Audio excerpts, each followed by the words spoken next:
Bengali cook ফুডে আপনাদের সকলকে জানাই স্বাগত। মাত্র 3টি উপকরণ থাকলেই এই রেসিপিটি বানিয়ে নেওয়া যায়। আমি এখানে এই রেসিপিটি বানানোর জন্য 500 ml দুধ নিয়েছি। প্রথমেই 2 হাতা দুধ তুলে রাখবো। এবার দুধটা জাল হওয়ার জন্য বসিয়ে রাখবো।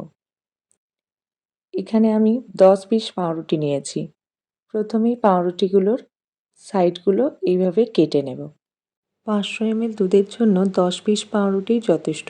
এর থেকে বেশি পরিমাণ পাউরুটি নিলে আপনাদের দুধের পরিমাণটাও বাড়িয়ে নিতে হবে। আমি সবকটা পাউরুটি এই একইভাবে সাইডগুলো কেটে নেব। পাউরুটির এই সাইডের অংশগুলো আমি ফেলে দেব না, এগুলো কিন্তু ব্রেড ক্রাম্বস হিসেবে ব্যবহার করা যায়। পাউরুটির এই লাস্টের পিসটা কিন্তু ব্যবহার করব না, শুধু এই সাদা অংশগুলোই এখানে ব্যবহার করব।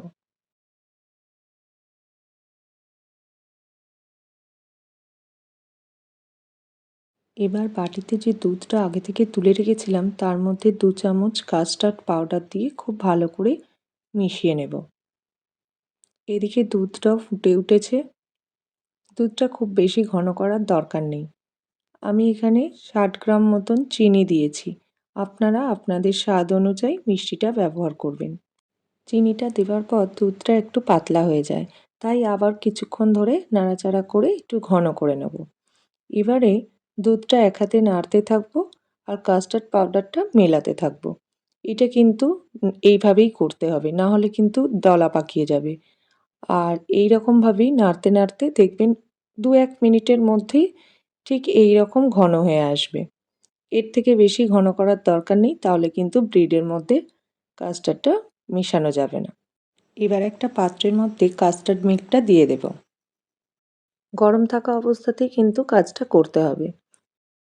এবার পাউরুটির পিসগুলো উপর থেকে বসিয়ে নেব। আমি আমার এই পাত্রটার সাইজ অনুযায়ী পাউরুটির পিসগুলোকে কেটে নিয়েছি। আপনারা যে পাত্রের মধ্যে বানাবেন এই রেসিপিটি সেই পাত্র অনুযায়ী পাউরুটির পিসগুলোকে কেটে নেবেন। এইভাবে পাউরুটি আর কাস্টার্ড পরপর দিতে থাকবো। এইরকম একটা মোটা লেয়ার বানিয়ে নেব। এই রেসিপিটি ঠান্ডা খেতেই বেশি ভালো লাগে, আপনারা চাইলে গরম অবস্থাতেও খেতে পারেন। তবে ব্রেডটা কাস্টার্ডের ভিজে যাওয়া পর্যন্ত অপেক্ষা করতে হবে। রেসিপিটি ভালো লাগলে চ্যানেলটি সাবস্ক্রাইব করবেন এবং একটা লাইক দিয়ে যাবেন। আপনাদের সাপোর্ট একান্ত কাম্য।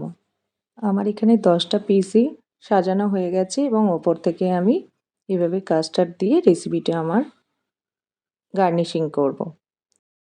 গার্নিশিংয়ের জন্য আমি এখানে নিয়ে নিয়েছি কাজু বাদাম কুচি, আমন্ড বাদাম কুচি, কিশমিশ। আপনারা আপনাদের ইচ্ছা মতো ড্রাই ফ্রুটস দিয়ে গার্নিশ করতে পারেন। Thanks for watching.